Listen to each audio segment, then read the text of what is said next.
Good morning friends. मैं सीमा Lakshmi garden से। आज 21 जून है। आज योग दिवस है। आज पूरे भारत में योग दिवस मनाया जाता है।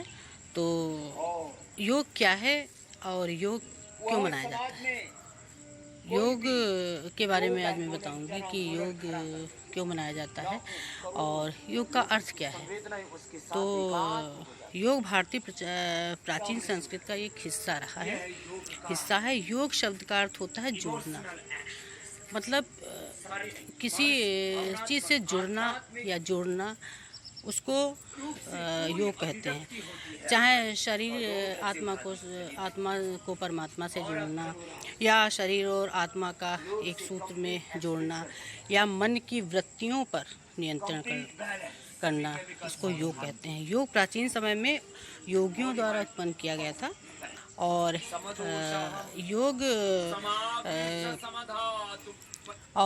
योग का अर्थ चेतना का विकास करना।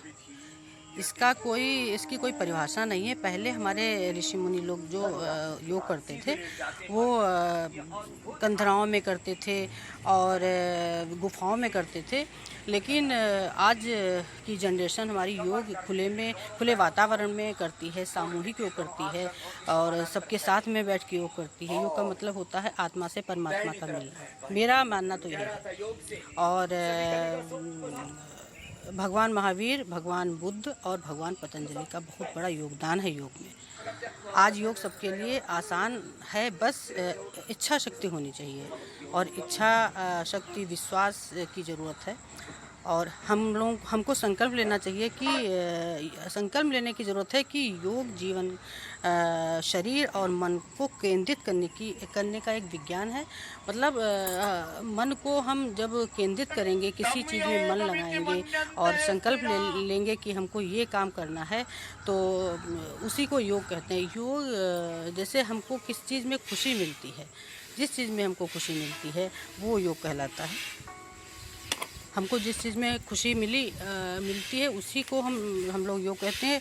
और क्योंकि मन एक बहुत बड़ा योगी है। क्योंकि मन जो हमारे मन में जो हमारे 85% जो सोचने की शक्ति है, जो मन हमारा सोचता है, तो जो इसी से गलत सलत सोचे या कुछ अच्छा सोचे या जैसा भी सोचे, उसका फ़र्क हमारे शरीर पे बहुत पड़ता है। तो 85% 80% जो बीमारियां हैं हमारे मन के सोचने से होती हैं।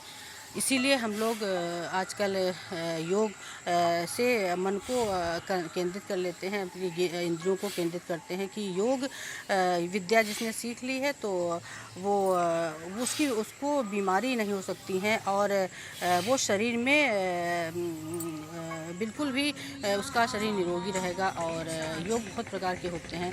जैसे आप कुछ काम, किसी चीज़ में आपका मन लग रहा है काम करने, वो आपके लिए योग है।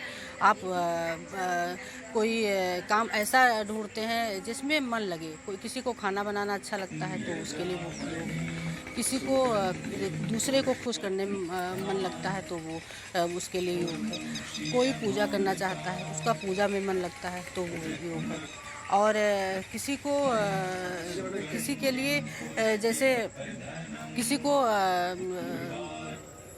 गार्डनिंग करने में मन लगता है, जैसा कि मेरा गार्डनिंग करने में बहुत मन लगता है। मेरा प्राणायाम में भी बहुत मन लगता है, मेरा योग करने में भी मन लगता है। तो हमारे लिए इसी में खुशी है, तो हमारे लिए यही योग है। योग की परिभाषा कोई निश्चित नहीं कि योग की क्या परिभाषा है। तो आज मैं आप लोगों को बताऊंगी कि योग दिवस पे कि कौन कौन से प्राणायाम हैं, कौन कौन से आसन हैं। तो हमारे परिवार में सब लोग, हमारे फैमिली में हम बहुत दिन से योग करते आ रहे हैं। तो हमारे फैमिली में हमारे अपने बच्चों को भी सिखा रहे हैं। बच्चे भी हमारे फैमिली में जो हैं योग करते हैं। तो योग कर रहे हैं। जैसे योग करने से हमारा शरीर जो है बहुत स्वस्थ रहता है और एक तरीके की स्फूर्ति रहती है शरीर में। शरीर में बीमारी नहीं आती है।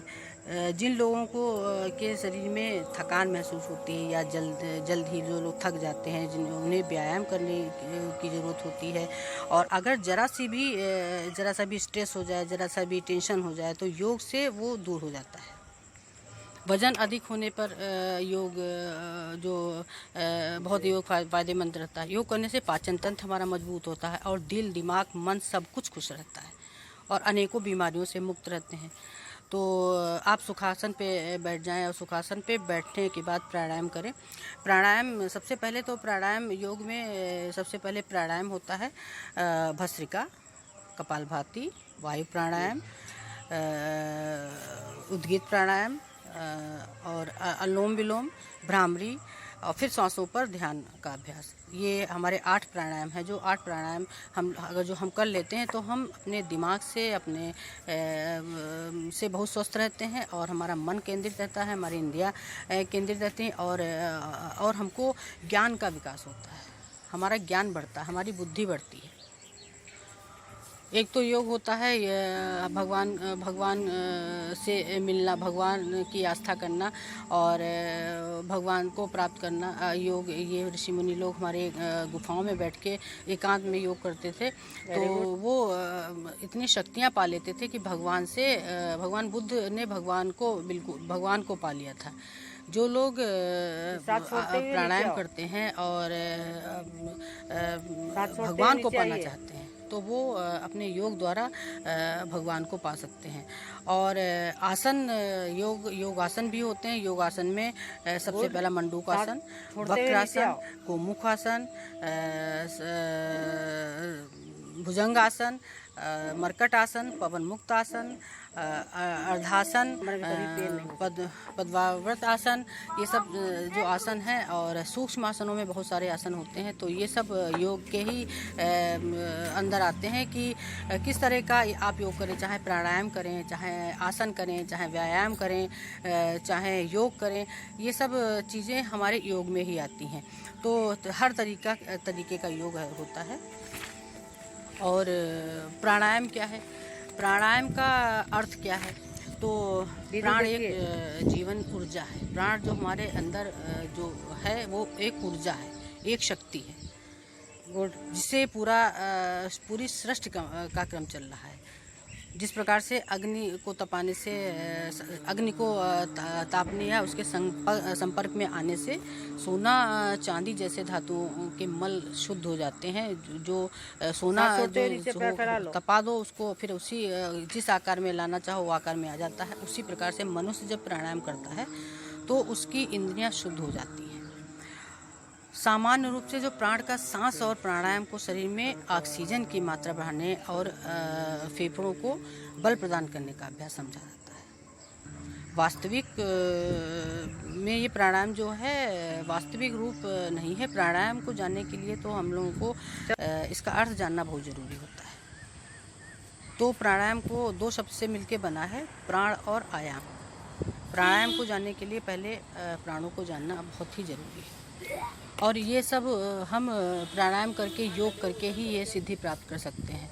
तो जो हमारे ऋषि मुनि होते थे, अब तो कोई ऋषि मुनि ऐसे नहीं हैं, लेकिन हैं भी बहुत लोग। लेकिन जो हमारे पतंजलि ऋषि थे, हमारे बहुत सारे ऐसे ऋषि थे जो प्राणायाम करके सिद्धि प्राप्त कर लेते थे और भगवान को वो देख लेते थे, भगवान से जो कहना चाहें कह लेते थे। लेकिन आजकल इसको आज का रूप बदल के हम लोग व्यायाम है, प्राणायाम है, योग है, ये सब आसन करते हैं। और 21 जून को हमारा योग दिवस मनाया जाता है, जिससे हर जो भी योग करता है वो स्वस्थ रहता है, मानसिक रूप से स्वस्थ रहता है, शारीरिक रूप से स्वस्थ रहता है और उसकी इच्छा शक्ति बढ़ जाती है और उसका ज्ञान बढ़ जाता है, उसकी बुद्धि बढ़ जाती है। और यही सब योग के बहुत सारे ऐसे नियम होते हैं जिसका पालन करने से आप जो भी पाना चाहें वो पा लेते हैं। और इसके साथ मैं अपना वीडियो को विराम देती हूँ, क्योंकि बहुत सारा इसके बारे में तो बहुत सारा योग के बारे में जो भी हम बोलें वो कम है। और आशा है मेरा वीडियो आप लोगों को पसंद